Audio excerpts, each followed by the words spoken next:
Okay, so I videoed last night. This is the second video number two. And that looks weird to me because this is my first time doing this is my YouTube channel that I've been dreaming about doing for quite a while. And I said it's going to be raw. Okay, I have no makeup. I just woke up. I am actually, which I never tell anyone, I'm 52 years old. I'm 52. So it looks weird because I'm looking in the corner. I'm looking in the corner because I'm looking at the phone. So it's like I'm not looking directly at the camera, which is kind of weird.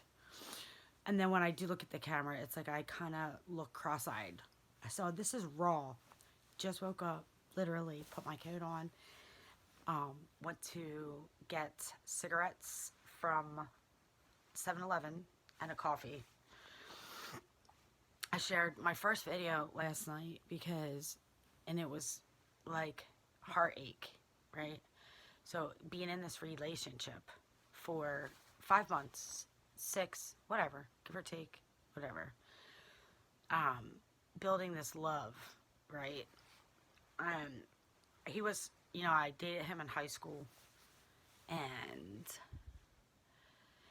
he was black and I was white. My dad didn't approve, so we were forbidden to see each other. We were forbidden. So we saw each other, and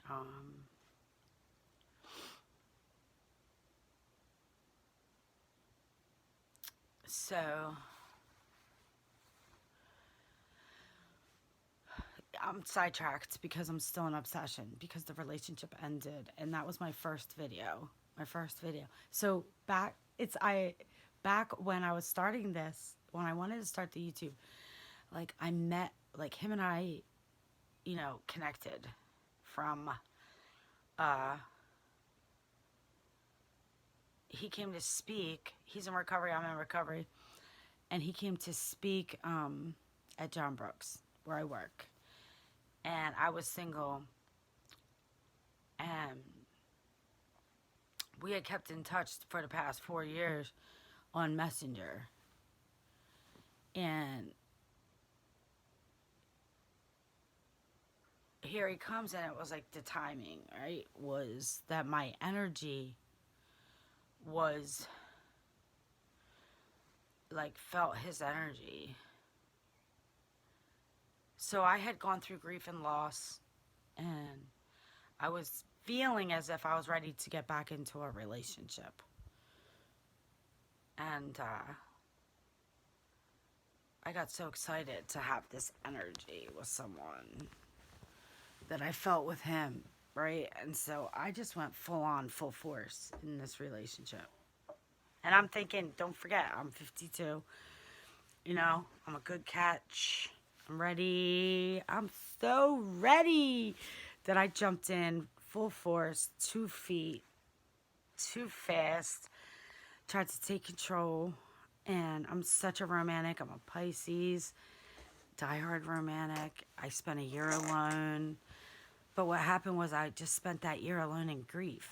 So I was in grief and loss. And woke up out of it. Okay, I'm ready to start dating. And I tore that relationship up. And I didn't mean to. And you know what? I didn't even know I was doing it, you know? But from all the grief and loss through all the years of my life, here comes something. I'm going to rock because my stomach hurts. Um, Here comes someone who I don't want to lose. We have the energy. So I'm holding on so fucking tight. Like, I am not going to lose this. And I think I'm cool because I think like, oh, I'm funny, I'm fun, I'm good in bed, I'm a lover, and so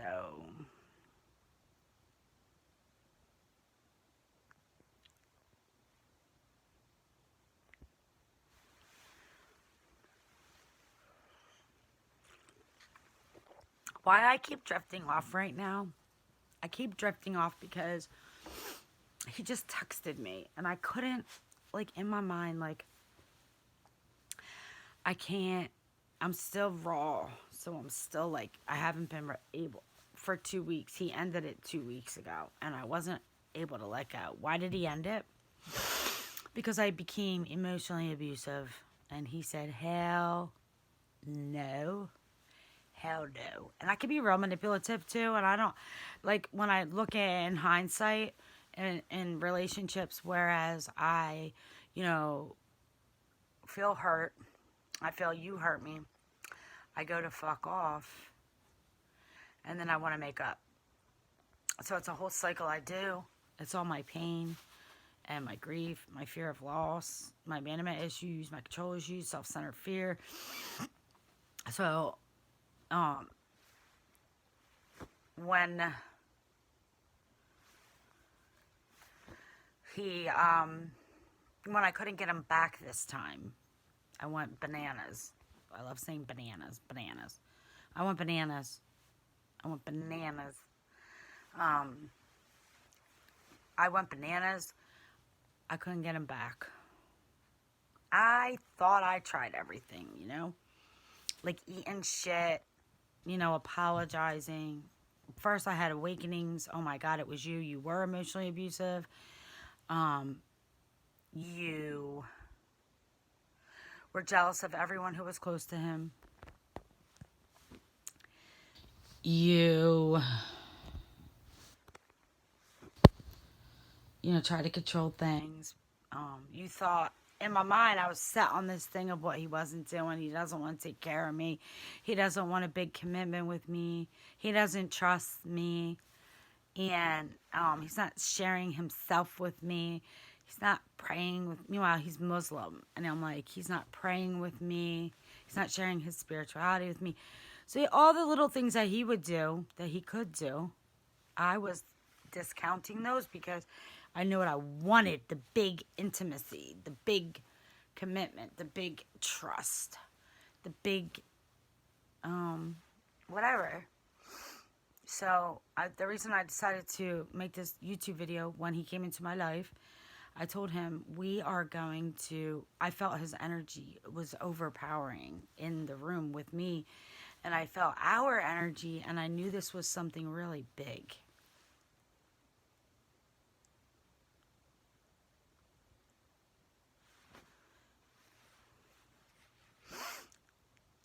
I knew it.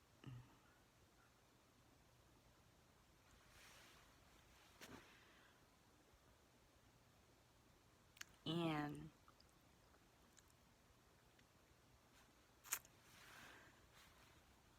we were meant to do something together. Him and I drift off. I have ADD. I drift off and on so many thoughts at one time. The purpose of this video is to document relationship pain and hurt, unhealed pain, unresolved issues that you drag into each relationship. And you might not be aware that you're doing it. And I wasn't aware because I'm so locked and focused on what it should be and what we should be, and I was so locked on focused on what I wanted us to be that I wasn't allowing us to be, what we were, what we are, and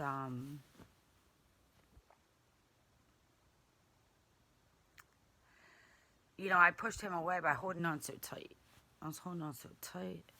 Wasn't getting the result or the reaction I wanted, and in the moment I didn't realize that, so I was so upset. I would say all these things, and mostly through text messages, and these things would get him hurt.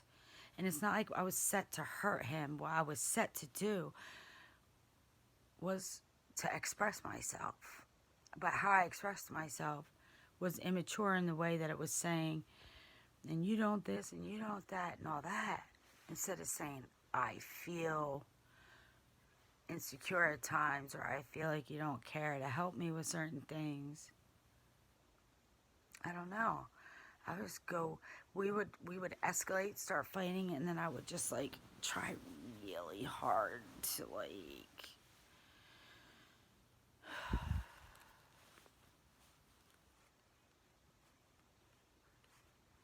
control it. It's real painful, but I don't know. Today I woke up a lot later in a way because I was like, he just like asked me to let go. And he just asked me to let go. You know, that's all he asked. He said, please let go. That's all he asked. And I could not let go. I couldn't move forward. I would do collage vision boards. I would call my network of friends. I would pray and meditate. I downloaded a fantastic meditation app on my phone.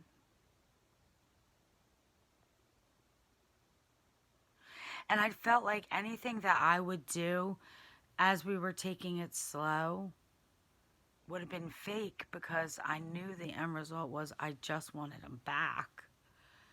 So it's like I could pretend to be nice and cool, but there was something I wanted, and it was I wanted him back. So it's like he was trying to build something by saying, good morning, carry your umbrella to work, it's raining. And I was like, I want him to say I love you. I want him to say I miss you. I want him to say I don't want to lose you. But he's telling me to carry my umbrella to work. So I couldn't look at like, oh, he cares. He's caring. He's being helpful. You know. He's saying, I want him to say I love you. I miss you so much. So this video is a part of my healing. At the same time, if I can help anybody, I would, I will. You know, there's a lot of females. I mean, I know myself, and I know there's a lot of females who have daddy issues. And, you know, sometimes if you have a controlling father who might be alcoholic or not, and who is emotionally unavailable, and you develop any type of daddy issues, whether he walked out the door or he wasn't there for you, or if he was verbally abusive, emotionally abusive. You know, I'm the oldest daughter. You know, when I look back at my family and I look at my parents and how they interacted, and I look at how toxic, you know, my mom was, she survived abuse, and, you know, the way they interacted. And, like, you can know that. You can really know that. And still, and yet, you get into a relationship and you're sitting there, like,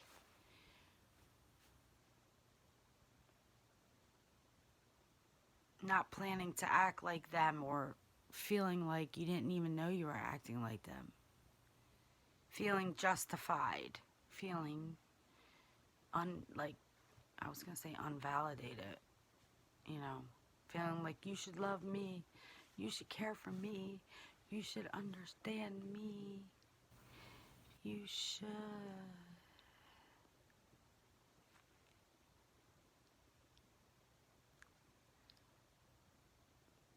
I went crazy last night. And when I went crazy, I was driving in my car and I was saying, I just want to die. And I was saying, God, don't do this to me again. Don't do this to me again. Because I've survived so much loss that I was screaming at God, don't do this to me again. Because I felt like I was losing him. I wasn't giving him the time and space that he asked for. I felt like I wasn't able. I felt like I couldn't handle letting him go. He wouldn't see me. I got him a gift bag. He wouldn't let me drop it off. You know, and all the crazy psycho female thinking.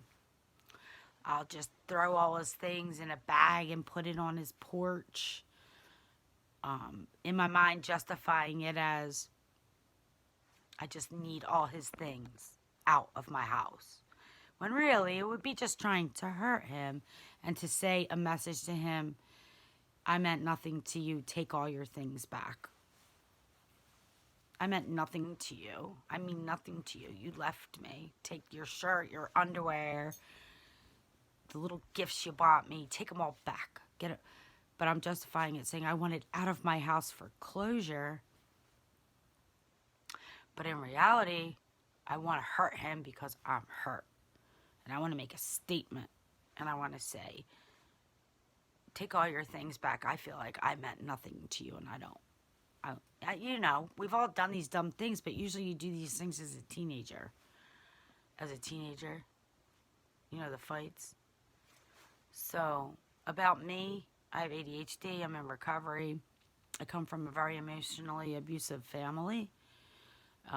There was some domestic violence, and maybe verbal abuse and emotional abuse is domestic violence. So, here I go. I have never had a successful relationship yet, and I am in recovery, and I do have ADHD. I'm unmedicated. There is a controversy with taking medication for ADHD because a lot of times they prescribe amphetamines for ADHD to help you focus, but amphetamines was my drug of choice. So I'm still growing and learning and changing. You know, I never give up. I have 20 years clean. I go to Narcotics Anonymous. And, you know, I feel like a big failure in romantic relationships, you know. I built a career as a drug and alcohol counselor. You know, there's other areas where I feel decently successful. But in this romantic relationship area, So this video, this channel, this YouTube channel, is for the purpose of growth and change. Because this guy said, hell to the no. Hell to the no. I'm out. You're emotionally abusing me. It doesn't feel good. He has a God in a recovery program of his own. And something clicked for him and he ended it. And I, you know, couldn't accept it for 2 weeks. So last night I was distraught. I want to die. God, why did you do this to me? You know, and in the middle of the night, which I do work on myself constantly, prayer, meditation, networking, collaging, reading, writing, journaling, everything that I can do for self-awareness. And most people finds me to be a semi-healthy person, but when I get into a romantic relationship, the value of who I am, and like taking a look at like security, insecurity, what is that? Security, wanting to feel secure. You're coming from a deficit. You have issues. You've suffered grief and loss. So much loss that now you've become more and more insecure and want to feel secure in a relationship. And so going about it all the wrong ways to feel secure in this relationship, which probably means I'm not ready for a relationship, right? Until, I don't know. How do you learn how to be healthy in a relationship by being in a relationship with a person? Or do you learn how to be healthy in a relationship before you get into a relationship? That's a good question for my sponsor, Lisa. So I guess there's no rhyme or reason.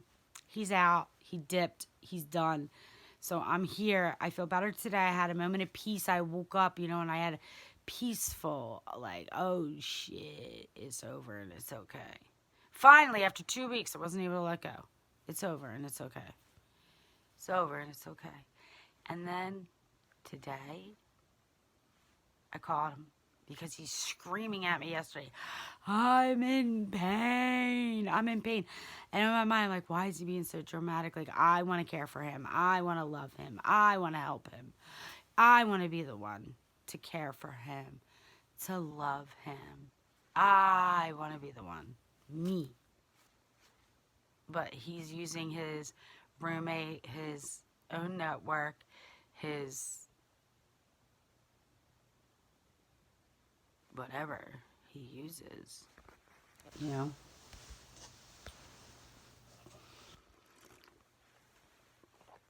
So I had to let go. He told me over and over, let go, girl, let go. So anyway, I go off on tangents. I blame the ADD. In the middle of the night, no, I woke up early this morning and I was like, oh shit, it's over and it's okay. I felt kind of peaceful. Called him up. I'm sorry you're screaming at me that you're in pain, because I sent him a nasty text in the middle of the night. And he's like, you always say you're sorry. You always want. It wasn't a nasty text. It said, oh, it's over. Don't worry about being friends, right? My last power move. Don't worry about being friends. Because he always says, I want to make sure we're friends. I'm like, fuck you and being friends. I don't need friends. I have plenty of friends. I don't want to be your friend. I want to be with you. Because it's funny how he said you'd rather stay together and fight than separate and not fight and be friends. My sponsor said the same thing to me. So that's interesting to take a look at that. It's interesting to take a look at the fact that you would rather stay in a relationship fighting than leave the relationship. So again, it's mimicking my parents' behavior. You know, they you know, and constantly retesting, breaking up, making up to retest. It's all sick shit. It's not healthy. And let me tell you something. Hakeem said I'm out. I'm zipping by. So, like, I wouldn't accept it for 2 weeks, and here I am today, getting okay with it, and, you know, called him and apologized. You're in pain. He said it had nothing to do with me. So, I can't question him anymore. I can't figure him out anymore. I can't try to understand him anymore. All I can really do is do what I was supposed to do, which is let go. And why I couldn't was because I feel like I'm the one that fucked it up. But it's also a lot of manipulation. So, I choose to not be emotionally abusive anymore. And I choose to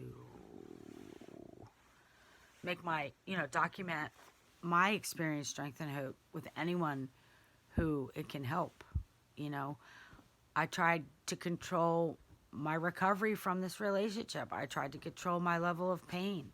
I was making collages and meditations and organized my house and, you know, all this crazy stuff, you know,